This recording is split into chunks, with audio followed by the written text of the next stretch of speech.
So if you think about OpenAI, 18 months ago, nobody knew it. But most importantly, 18 months ago, it was a research project. And then 18 months later, you have a company that turned over 1 billion with 700 employees. And the question is, was the infrastructure, including the governance, built 18 months ago, ready to be scaled at the same speed? Hi everyone. So you may have seen that I tried to follow the Sama-Saga, as we call it, Sam Altman being fired, being back, etc., and I don't want to lose time there. And I immediately, obviously not only me, but everybody understood that it's not only an AI issue, but it was a governance issue. So I thought, okay, who do I know that can explain me better what exactly happened and what should have happened in terms of governance? Davide Sola. We met, he didn't remember, 15 years ago during an acquisition, and we stay connected. Hi, Davide. Hi everyone. And you're in Italian in London, correct?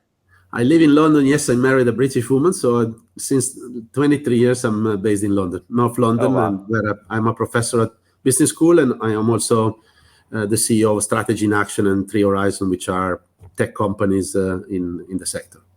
And so, give me, I know, as many of us, you have followed with a bit more intelligence about the subject. What has happened in this case, in this week, because it's less than a week, 5 days?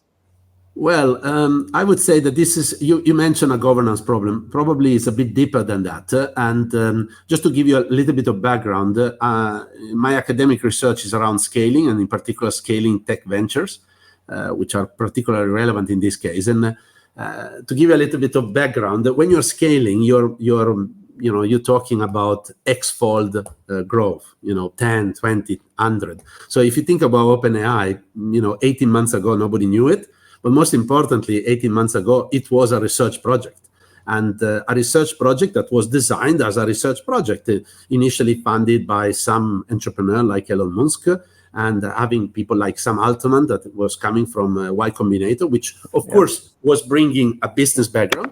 And but it was a research project. So the governance was of a non-profit. And then 18 months later, you have a company that turned over 1 billion with 700 employees, monetizing something that people thought you would not be able to monetize for a few years. And the question is, was the infrastructure, including the governance, built 18 months ago, ready to be scaled at the same speed? And that includes, are the bylaws, are the organizational structure, including all the constitutional act, ready for such a growth? Could they flex? Could they be stretched for a company that is immensely more complex, that has huge amount of revenue and users? You're talking about millions and millions of people using it, having received a huge amount of funding from Microsoft and other investors. And the question is the governance ready to be stretched? Are the people ready to be stretched? Because one thing is to be a group of people doing a research project, and the same group of people, including the board and the management, having to manage an organization that is immensely more complex. And this is a typical issue that happens with scale up. Yeah, I took the schema that is on the OpenAI website. So explain quickly what you see here. And but what you see here is a very classic, probably, not even too complicated structure, where you add the initial organization, which I said was a sort of research project built as a charter of a charity, that then built several additional boxes to be able to first receive funding from a commercial organization or private investors. Yeah, like Microsoft in this case. Like Microsoft. So Microsoft is the bigger one, but there are plenty of others that have invested. There is a bit of who is who in the Silicon Valley in OpenAI, and also other entities more to do commercial activities like charging people for ChatGPT-4 and all this kind of stuff. So for the GPT-4 Plus. And those are just the classic structure. The issue is we don't know the bylaws, we don't know the constitutional act, where there are the things. What we understood is that the board was appointed, and it was appointed as a research project, and they have to deal with something that really exploded on their hands. And of course, in all those things, there are personality involved and there is money involved. There are some clues that have been given, but the issue is, of course, always when you have such mammoth growth, can what you design at the beginning to do something be stretched to cope with such complexity? And clearly, the answer is no. And I've read, obviously, it was so fast and volatile that comments have the validity of comments that you read, even from very, I would say, authoritative people, have lasted 3-4 hours. No, so, but the fact, how do you see Satya Nadella? Because at the end, I think I've seen today comments like he possibly the best CEO of the year. So he really was calm and managed the situation. On one hand, it's a bit weird that they didn't put anybody in the board when they invested 10 billion. Traditionally, nobody would do that in a normal situation, right? Why do you think they did it? It was not a normal situation. This was a research. The governance was still structured on the top with a research type, which was not, because there was not an investment at the beginning. So the board members were not appointed as a representation of shareholders because there were none. This was a research project. But you think it was also like a mediatic, obviously 10 billion for Microsoft is not like 10 billion for all of us, but so it's not huge money maybe for them, but still you put that money, and in a normal situation without the media attention, let me correct you. They didn't put the money. Board. They committed the money. They committed. Okay. It's very different. Yeah. Okay. So they put an amount of money, but like in all those things, they come in different installments, and they can only call it off. Yeah. So the power of Nardella was the power who owns the wallet. Yeah. And okay. Yeah. So there was not the full risk already up front. No. But on the other end, do you think that now obviously the situation will be a lot different? Clearly, we don't know exactly what happened. I don't think you had some ideas on being moves in terms of creating, different structure, etc. But we don't know exactly what will happen. So we'll see if the final situation is something more, as you would say, traditional, which is fit for purpose, which is basically what you're advocating, I think. Yeah, I mean, what is going to happen, it again will depend from the different stakeholders and the different weights. You ask about Nardella. Well,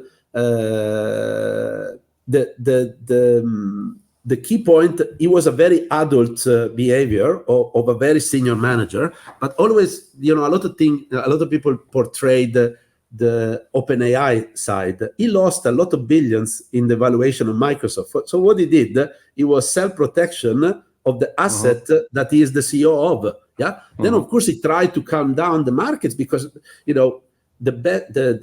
it's not the 10 billion, it's the fact that a lot of the future products they depend or they have been highly geared towards OpenAI. So he just behave as a sensible CEO that tries to protect the share price and out of it maybe get an opportunity.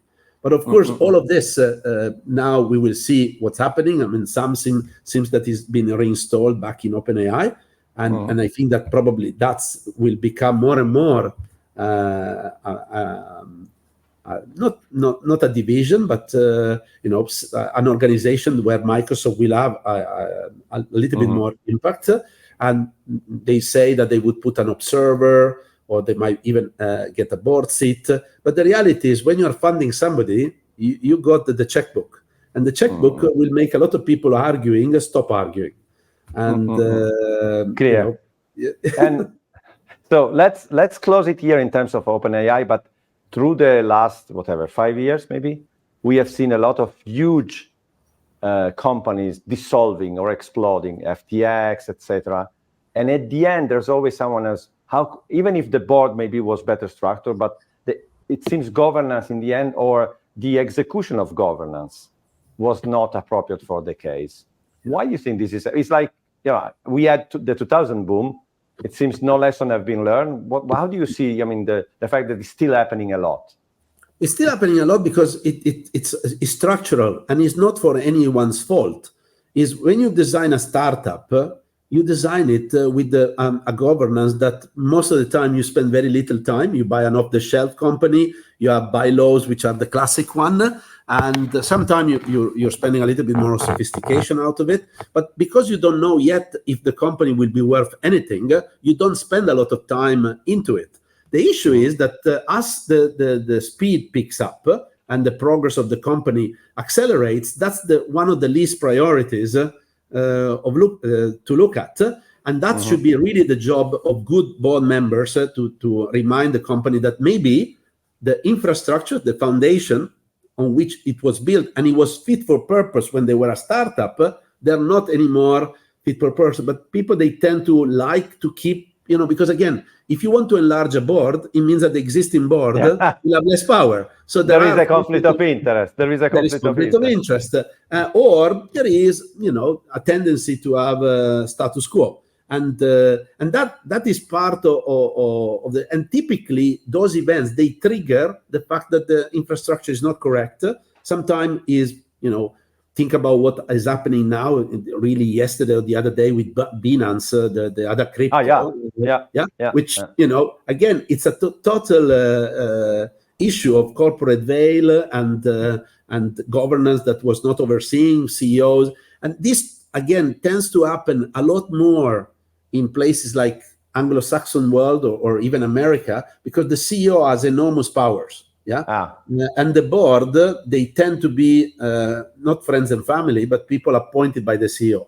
Of course, in the German world, where you have two boards, the supervisory board and the management board, those things. But of course, you could advocate that the Anglo-Saxon world is much faster at taking decisions. I see. Yes. But it's faster at taking decision because one person takes the decision. So there is no really sounding board. On the other one, it takes much longer. And you tend to see much less big scandal. It doesn't mean that in Germany they don't have scandals, because they do have too. But I've seen one or two documentaries also in Germany, to be honest. Absolutely. I don't remember the name. That's the $1 billion. I think is called, is a documentary on exactly. Netflix.